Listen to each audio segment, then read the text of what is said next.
ونؤمن به ونتوكل عليه ونعوذ بالله من شرور أنفسنا ومن سيئات أعمالنا من يهده الله فلا مضل له ومن يضلله فلا هادي له ونشهد أن لا إله إلا الله وحده لا شريك له ونشهد أن سيدنا ومولانا محمدا عبده ورسوله صلى الله تعالى عليه وعلى آله وأصحابه وبارك وسلم تسليما كثيرا. أما بعد فأعوذ بالله من الشيطان الرجيم. بسم الله الرحمن الرحيم. هو الذي أرسل رسوله بالهدى ودين الحق ليظهره على الدين كله وكفى بالله شهيدا. صدق الله العظيم. سبحان ربك رب العزة عما يصفون وسلام على المرسلين والحمد لله رب العالمين. اللهم صل على سيدنا محمد وعلى آل سيدنا محمد وبارك وسلم.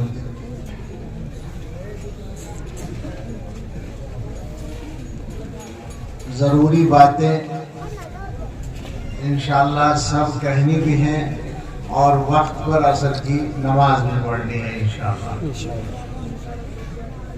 اس لیے گفتگو کے لیے 10 منٹ 10 یا 12 منٹ کی گنجائش ہے. سب سے پہلے مبارکباد. یہ بات نہیں کیجیے گا ہو گیا اور کوئی آدمی نہ کرے بیان کے بعد دعا کے بعد. مبارکباد ان بچوں کو جنہوں نے اللہ تعالیٰ کی اس عظیم نعمت کو اپنے سینے میں محفوظ کیا ہے. مبارکباد ان کے پڑھانے والوں کو جنہوں نے یہ امانت ان کے سینوں میں منتقل کی. اس کو تیز نہ کرو، ایک کو نہ بتا پڑھاؤ، اس پر بات صاف سمجھ میں آئے بس کافی ہے. مبارکباد مدرسے کے ذمہ دار حضرت مولانا محمد راشد صاحب زیدہ مرحوم کو، جن کی کوشش و محنت کا یہ نتیجہ سامنے آیا. یہ عظیم نتیجہ ہے. 17 ایک طالب علم بھی اگر مدرسے میں حافظ ہو جائے تو وہ بھی بڑا نتیجہ ہے اور مدرسے کی کارگزاری کے لیے، کامیابی کے لیے، سعادت کے لیے بہت ہے. لیکن جب تعداد اتنی زیادہ ہو تو یہ بہت ہی زیادہ مبارکباد کے لائق بات ہے. اللہ تعالیٰ اس سلسلے کو اور ترقی کے ساتھ اور اضافے کے ساتھ جاری رکھے. مدرسوں کے سلسلے میں بہت زیادہ گفتگو کی یہاں ضرورت نہیں ہے. ضرورت ہے اس بات کی کہ اس زمانے کا جو سب سے بڑا مسئلہ ہے اس کی طرف اشارہ کر لیا جائے. اور وہ مسئلہ ہے ہمارے اور ہمارے بچوں کے اور ہماری نسلوں کے اور ہمارے تمام ایمان والے بھائیوں کے ایمان پر قائم رہنے کا. ایک بات اچھی طرح سمجھ لیں، جب حالات آتے ہیں، مشکلات آتی ہیں، کوئی حکومت پریشان کرتی ہے، کوئی طاقت پریشان کرتی ہے، تو ہمارے دلوں میں، ہمارے مسلمان بھائیوں کے دلوں میں جو خدشہ ہوتا ہے وہ اپنے دین کے بارے میں ہوتا ہے. ڈر لگتا ہے دین کا کیا ہوگا، اسلام کا کیا ہوگا، قرآن کا کیا ہوگا. اور اپنے لیے جو ڈر لگتا ہے وہ جان و مال کا لگتا ہے کہ ہماری جان و مال کا کیا ہوگا. میرے کہنے کا یہ مطلب نہیں کہ کوئی ایسی فوری بات سامنے ہے، لیکن بہرحال حالات تو اچھے نہیں ہیں. اس لیے میں ایک بات پہنچا دینا ضروری سمجھتا ہوں کہ اگر دنیا میں شیطان کی طرف سے کام کرنے والی طاقتیں جو اس کی طرف سے مقرر ہیں اور وہ کام کرتی ہیں اور کر رہی ہیں، ان کی طرف سے کچھ مشکلات سامنے آئے تو ہمارا جو ذہن میں ہمارے جو بات اصل ہونی چاہیے اور جس مسئلے پر ہمیں زیادہ توجہ کرنی چاہیے وہ کیا ہے. تو سمجھ لیں دین کو کوئی خطرہ نہیں، اسلام کو کوئی خطرہ نہیں، قرآن کو کوئی خطرہ نہیں. بالکل مطمئن رہیں، کوئی کچھ نہیں بگاڑ سکتا. اب کیا خطرہ ہوگا جب اسلام اور دین کے ماننے والے اربوں کی تعداد میں دنیا میں پائے جاتے ہیں، اب کیا خطرہ ہوگا؟ جب خطرہ نہیں ہوا جب 10-5 ماننے والے تھے، جب 150 ماننے والے تھے، جب 200-400 ماننے والے تھے، جب 1000-2000 ماننے والے تھے، جب 1,00,000-2 لاکھ کی تعداد تھی، اس وقت کوئی خطرہ نہیں ہوا اسلام اور دین کو اور قرآن کو، تو اب کیا خطرہ ہو جائے گا؟ یہ تو بالکل ذہنوں سے نکال دیں، اور یہ بات ہمیشہ یاد رکھیں کہ اللہ تعالیٰ نے اسلام کو، دین کو جو بھیجا ہے تو یہ فیصلہ کر کے بھیجا ہے کہ اب دنیا کا کوئی مذہب اس سے آگے جا نہیں سکتا، دنیا کا کوئی مذہب اس پر غالب نہیں آ سکتا۔ یہی وجہ ہے کہ دنیا کی وہ طاقتیں جو انسانوں کو ایمان سے روکنا چاہتی ہیں، اسلام سے دور رکھنا چاہتی ہیں، ان کا اصل میدان جو محنت کا ہے وہ یہ ہوتا ہے کہ کوئی آدمی اسلام کو قریب سے آ کر جان نہ لے، دیکھ نہ لے، سمجھ نہ لے، مطالعہ نہ کر لے، پڑھ نہ لے۔ وہ یہ چاہتے ہیں کہ جو آدمی اسلام سے واقف نہیں ہے اسے اسلام کی صحیح بات کا پتہ نہ چلے، اس کے لیے انہوں نے کچھ ہتھکنڈے اپنا رکھے ہیں، اسلام کو، قرآن کو، حضرت محمد رسول اللہ صلی اللہ علیہ وسلم کو بدنام کرنے کے لیے وہ کرتے رہتے ہیں، اور ان کا مقصد کیا ہوتا ہے؟ اسلام سے لوگوں کو دور رکھنا، چونکہ وہ یہ بات جانتے ہیں اچھی طرح سے کہ اگر کوئی انسان دوسرے مذہب کا اسلام کو قریب سے جان لے گا تو اس کا دل اس کو مجبور کر دے گا کہ وہ اس مذہب پر آ جائے۔ یہ اصل طاقت ہے اسلام کی۔ تو اسلام کو کوئی خطرہ نہیں، دین کو کوئی خطرہ نہیں، قرآن کو کوئی خطرہ نہیں، یہ بات اچھی طرح سمجھ لیں۔ جہاں تک ہمارا مسئلہ ہے تو ہمارے لیے جان و مال کا کوئی بڑا مسئلہ نہیں ہے، خاص طور سے اس وجہ سے ایک بچہ بھی ہمارا جانتا ہے اور ایمان رکھتا ہے، عقیدہ رکھتا ہے کہ موت اپنے مقررہ وقت پہ آئے گی، پہلے تو نہیں آئے گی اور لیٹ تو نہیں ہوگی، جو لکھا ہوا ٹائم ہے اس پہ آنی ہے، اور ایک ہی بار آنی ہے، 2-4 بار نہیں آنی ہے، تو پھر جان کا کیا مسئلہ ہے؟ اچھا، مال کا مسئلہ یہ ہے کہ جو مقدر میں ہے وہ مل کے رہے گا، یہ بھی ہمارے عقیدے کا حصہ ہے یا نہیں ہے؟ سب کو پتا ہے کہ روزی مقدر ہے، مقرر ہے اللہ کی طرف سے، تو مال کے لیے بھی گھبرانے کی کوئی بات نہیں ہے۔ مسئلہ مال و جان کا نہیں ہے، مسئلہ ہمارے ایمان کا ہے۔ سارے مسئلوں کو نکال کر جواب لائیں، دین کو کوئی خطرہ نہیں، میں نے پہلے کہا اسلام کو، دین کو، قرآن کو کوئی خطرہ نہیں، اور ہماری جان مال کا بھی کوئی مسئلہ نہیں، وہ کوئی بات ہی نہیں ہے۔ مسئلہ ہے ہمارے ایمان پر باقی رہنے کا۔ وہ یہ چاہتے ہیں کہ ہمیں مرنے سے پہلے ایمان سے ہٹا دیں، اور ہم نے یہ طے کیا ہے اللہ کے بھروسے پر، ہم سب اس میں میں آپ کی طرف سے بول رہا ہوں کہ ہم مسلمانوں نے اللہ کے بھروسے پر یہ طے کیا کہ اللہ ہم مسلمان جئیں گے اور مسلمان مریں گے انشاءاللہ۔ بس یہ ذہن میں رکھیے، کوئی ہمیں مشرک بنانے کی کوشش کرے، کوئی ہم سے شرکیہ کام کرانے کی کوشش کرے تو وہ غلط کر رہا ہے۔ 2 باتیں اور کہنے کی ضرورت ایک دم ذہن میں آ گئی۔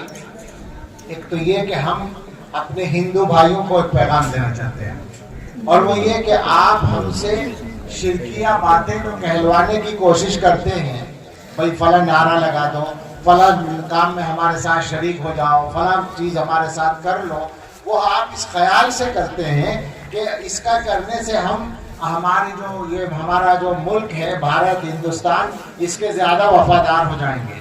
تو ہم اپنے بھائیوں کو یہ پیغام دینا چاہتے ہیں کہ آپ یہ بات ذہن سے نکال دیں کہ آپ کے ساتھ شرکیہ کام کر کے ہی ہم ہندوستان کے وفادار ہوں گے۔ ہم قسم کھا کر، اللہ کی قسم کھا کر بتاتے ہیں کہ ہم جتنے پکے مسلمان ہوں گے اتنے ہی پکے ہندوستان کے وفادار ہوں گے۔ اور یہ اس وجہ سے کہ ہمارا مذہب ہمیں حکم دیتا ہے کہ اپنے وعدوں کو پورا کرو۔ جب ہم نے اپنے ملک سے ایک وعدہ کر رکھا ہے تو ہم اس کے ساتھ اس وعدے کو پورا کر کے رہیں گے۔ ہمارے مذہب کا حکم ہے، ہمارا مسلمان ہونا ہمیں ہندوستان کے ساتھ وفاداری سے نہیں روکتا، بلکہ آپ یہ سمجھ لیں، میں اپنے ہندو بھائیوں سے کہتا ہوں کہ جو لوگ آپ کی خوشامد کے لیے، آپ کو خوش کرنے کے لیے، آپ کی چاپلوسی کے لیے جو مسلمان ایمان کے خلاف کام کرتے ہیں، ان کا کوئی بھروسہ نہیں، کبھی ان پہ اعتماد مت کرنا۔ جو اپنے مذہب کے ساتھ وفاداری نہیں کرے گا وہ آپ کے ساتھ بھی نہیں کرے گا۔ اور اسی سے جڑی ہوئی دوسری بات میں اپنے بھائیوں سے کہتا ہوں کہ مجھے یہ نہیں کہنا، آپ سے یہ بات بالکل نہیں کرنی کہ آپ کس پارٹی سے تعلق رکھیں، بلکہ مجھے یہ بھی نہیں کہنا کہ کس پارٹی سے تعلق نہ رکھیں۔ دونوں باتیں نہیں کہنی ہے، ہاں اور نہ دونوں نہیں کہنی ہے، مگر یہ کہنا ہے کہ جس مرضی آپ کی مرضی جس پارٹی میں آپ جائیں، مگر اپنے ایمان کی حفاظت کے ساتھ رہیں۔ کسی بھی پارٹی کے لیے آپ کام کریں، سیاست ہے، سیاست میں کوئی بھی آدمی ایک جگہ ہمیشہ نہیں رہتا۔ آپ اصول کے تحت یا ملک کے فائدے کے لیے کسی چیز کو اچھا سمجھتے ہیں، آپ کی مرضی ہے، لیکن آپ کسی پارٹی میں جا کر اپنے ایمان کے تقاضوں کو بھول جائیں، اپنی قوم کے مفاد کو بھول جائیں، مسلمانوں کو نقصان پہنچانے کا کام کریں، دینی اداروں کو نقصان پہنچانے کا کام کریں، تو آپ سمجھ لیں کہ آپ نے بہت گھاٹے کا سودا کیا ہے، اور آپ کو دنیا میں بھی نقصان ہوگا۔ آخرت کا نقصان تو ہوگا ہی ہوگا، دنیا میں بھی ہوگا، کوئی آپ کا پرسان حال نہیں ہوگا۔ جو لوگ اپنے مذہب پر، اپنے دین پر آنچ آنا منظور کر لیں اپنے سیاسی فائدے کے لیے، وہ یقین کریں کہ ان کو استعمال کرنے والے رومال کی طرح استعمال کر کے پھینک دیں گے اور انہیں کچھ نہیں ملے گا۔ یہ تاریخ کی گواہی ہے اس پر۔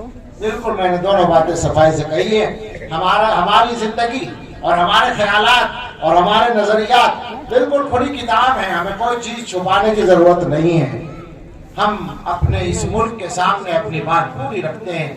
ہم مسلمان بن کر زندہ رہیں گے، مسلمان بن کر مریں گے، مسلمان رہ کر مریں گے، اور اس مقصد کے لیے اپنے دین کے اداروں کو چلائیں گے اور اپنے بچوں کو دین سکھائیں گے اور پڑھائیں گے، اور بالکل پورے طور پر ہمارا ہر اچھا اور دیندار مسلمان اپنے ملک کے ساتھ وفادار بھی رہے گا، یہ بھی پکی بات ہے۔ اور اپنے بھائیوں سے وہی بات دوبارہ کہ کہیں بھی جاؤ اور کسی بھی پارٹی کے لیے کام کرو، مگر اپنی ملت کے مفاد کا سودا مت کرنا اور اپنے دین کے ادنا سے ادنا حکم سے نہ ہٹنا، اسی میں تمہاری آخرت کی کا بھی فائدہ ہے اور دنیا کی بھی خیر ہے۔ بس میں بات کو مجھے ختم کرنا چاہیے، اگرچہ 10 ہی منٹ ہوئے ہیں، الحمدللہ 10 منٹ میں مجھے ضروری باتیں جو کہنی تھی وہ سب آ گئی ہیں۔ بہت لمبی بات یاد بھی نہیں رہتی، اور علماء نے کچھ تفصیلی باتیں کی ہوں گی، میرے خیال سے حضرت مولانا عاقل صاحب بھی آئے تھے اور علماء نے بھی بیان کیے ہوں گے، لیکن میری یہ 2-3 باتیں ضرور یاد رکھیں اور ان کو اپنے بھائیوں تک پہنچائیں، اپنے گھروں تک لے جائیں، اپنے گھر والوں کو بھی آپ سمجھائیں، اپنے بچوں کو، جوانوں کو، بچوں کا مطلب یہ جو جوان بگڑ رہا ہے اس کو سمجھائیں اور بتائیں کہ دین پر قائم رہنا ہی ہماری دنیا کے لیے۔ یہ بات یاد رکھیں، دوسروں کی دنیا کفر کے ساتھ ٹھیک ہو سکتی ہے، مسلمان کی دنیا تو گناہوں کے ساتھ بھی ٹھیک نہیں ہوتی، یہ بھی اچھی طرح سمجھ لیں۔ مسلمان کے ساتھ اللہ تعالیٰ کا پیمانہ بالکل الگ ہے، مسلمان کے لیے قانون ہی الگ ہے۔ مسلمان کی دنیا صحیح ہونے کے لیے بھی ضروری ہے کہ وہ صحیح مسلمان بن کے رہے۔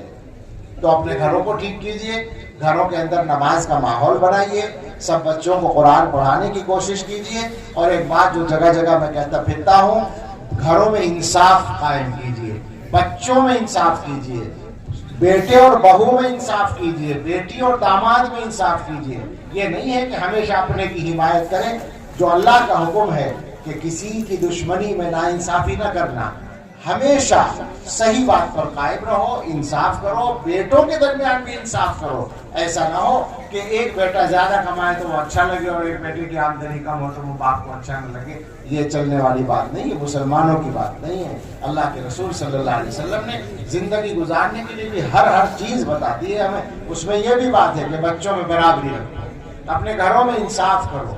گھروں میں انصاف ہوگا تو سکون آئے گا، مسائل حل ہوں گے، مشکلات دور ہوں گی، اللہ کی رحمتیں نازل ہوں گی، رزق میں برکت ہوگی۔ اپنے رزق کی برکت کے لیے بھی ہمیں ضروری ہے کہ ہم اپنے اللہ سے اپنا رشتہ صحیح کریں، اللہ سے گناہوں کی معافی مانگیں، استغفار کثرت کے ساتھ کریں، قرآن کریم کی تلاوت کریں، بیماریوں سے بھی شفا ہوگی۔ طرح طرح کی بیماریوں میں لوگ مبتلا ہیں، طرح طرح کے اثرات میں مبتلا ہیں، پریشان ہیں، روزی کے لیے پریشان ہیں، ساری چیزوں کے حل ہمارے پاس موجود ہے۔ دین پر آئیے، صحیح دیندار بنیے، گھروں کو دیندار بنائیے اور اپنے دین پر مضبوط قائم رہیے اور زندگی بالکل صاف ستھری گزاریے. انشاءاللہ دنیا اور آخرت دونوں سدھریں گی. اللہ تعالی ہمارے لیے یہ سب چیزیں آسان فرمائے. آمین. وآخر دعوانا الحمدللہ.